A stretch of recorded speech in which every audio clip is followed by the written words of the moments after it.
Bienvenidos a la visión semanal de los mercados nacionales, en donde hablaremos del comportamiento del dólar, cobre y bolsa chilena, comportamiento de los multifondos, qué podemos esperar, preguntas y respuestas y sugerencias de redes sociales. Muchas gracias por estar acá cada domingo, cada fin de semana, cada semana, todos los días. Sigue creciendo la comunidad de Patrimore en YouTube, más de 40.000 seguidores, así que compartan información, hagan sus comentarios, suscríbanse, felices de seguir haciendo crecer esta comunidad. Y además nos pueden encontrar en Twitter y en Instagram como @svetricio, @somospatrimore. La última semana la bolsa chilena siguió cayendo, muy en línea con el comportamiento de las bolsas latinoamericanas, mercados emergentes en el último mes, que fue bastante débil. Lo comentamos en la visión semanal internacional, que la pueden ver también en el canal. Así que el IPSA sigue en fase correctiva. A diferencia de lo que fue la bolsa norteamericana, que anduvo bastante bien la última semana. Y mirando las divisas, dólar peso subiendo, dólar en Brasil subiendo, aunque el dólar en Chile subiendo un poquito menos. Ya eso da cuenta de las noticias que hemos ido conociendo en el último tiempo. Dólar index también se recupera un poquito la última semana, pero ya un avance más leve, y el cobre subiendo un 1,2%. La noticia económica importante que conocimos la semana fue el IMASEC de julio, que salió mucho mejor de las expectativas del mercado,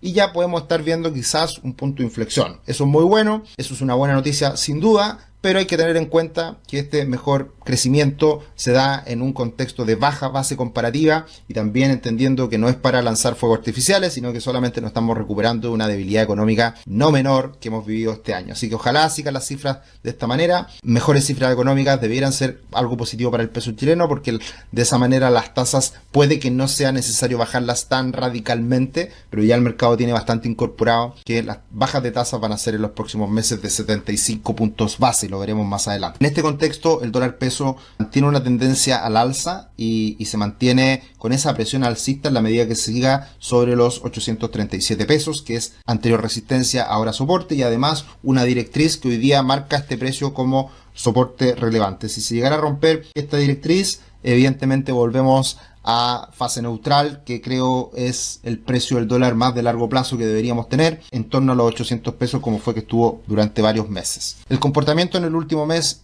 el dólar en Chile versus el dólar en Brasil, es prácticamente idéntico, así que todos los desacoplos y todas las situaciones un poco raras que vimos en el último tiempo por anuncios, noticias, compra de dólar, etcétera, ya se ha ido perdiendo, y por lo tanto el movimiento del dólar en lo más reciente va muy de la mano con el comportamiento del dólar a nivel global. Y ese comportamiento del dólar a nivel global está hoy día precisamente en la parte alta de este canal lateral. Está el dólar index llegando a niveles de techo, de resistencia. Esto se dio en un contexto en donde tuvimos malas noticias económicas en la última semana en Estados Unidos, o peores de lo esperado, principalmente relacionado al empleo, y al final de esa semana, de la semana pasada, tuvimos el ICM manufacturero, que salió mejor de lo esperado, y eso generó este repunte de final de semana. Y también teniendo en cuenta que vamos a tener un día feriado el lunes, también a veces se dan movimientos un poco anómalos que pueden ser también relevantes. Así que la semana va a partir floja para los mercados, porque Estados Unidos va a estar feriado con el día del trabajo, y por lo tanto ahí ya recién la semana va a comenzar el próximo martes, y veremos en qué queda este repunte de final de semana del dólar index. El cobre sigue en este triángulo perfecto de indecisión, ha respetado de manera excelente, perfecta, de libro, como digo yo, en análisis técnico, el soporte y luego la resistencia.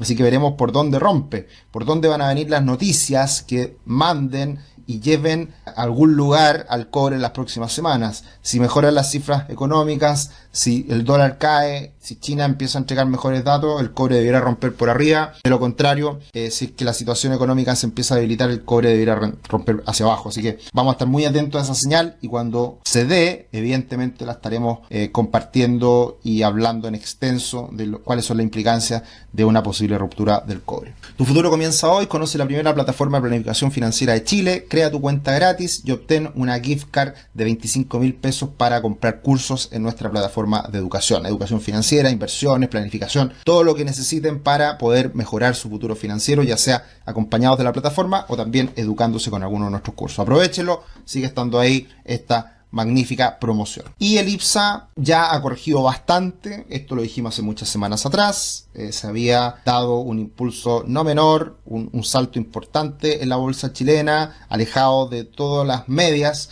y por lo tanto era esperable una corrección. Esa corrección probablemente ya esté llegando a niveles atractivos.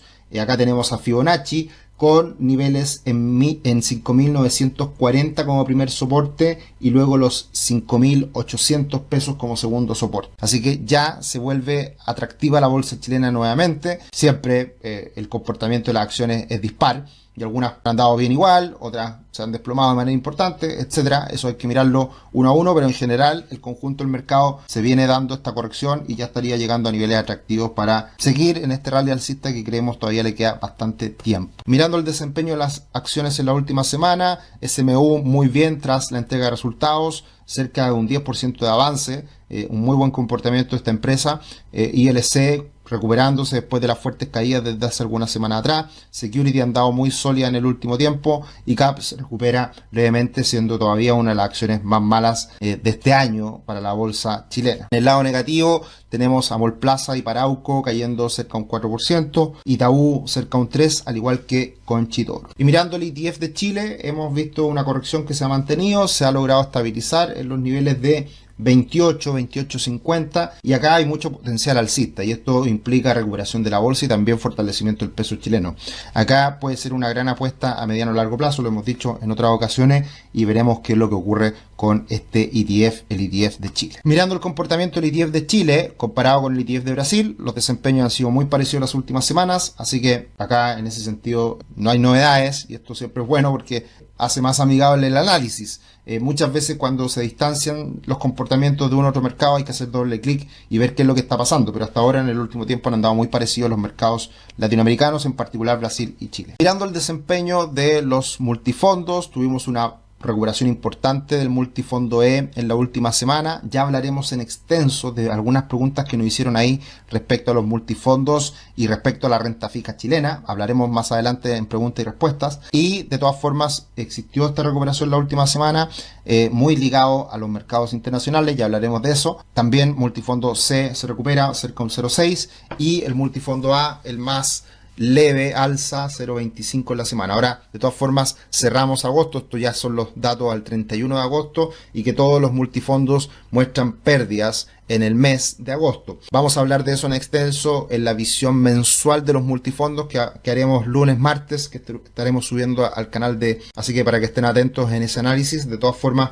en el año un comportamiento bastante razonable del multifondo A, subiendo un 5,5, multifondo C subiendo un 2,5 y el multifondo E, el más débil, cayendo un 1,2. ¿Qué podemos esperar de cara a la próxima semana? Muy importante, decisión de tasas el día martes por la tarde a las 6 de la tarde, como siempre, así que muy atentos a lo que será esta decisión de tasas de parte del Banco Central. Y también muy importante, viene el IPOM del trimestre, que siempre es bueno mirarlo. Estaremos hablando la próxima semana qué es lo que pasó en él, cuáles son las actualizaciones, cuál es la interpretación del Banco Central respecto a inflación, crecimiento, etcétera.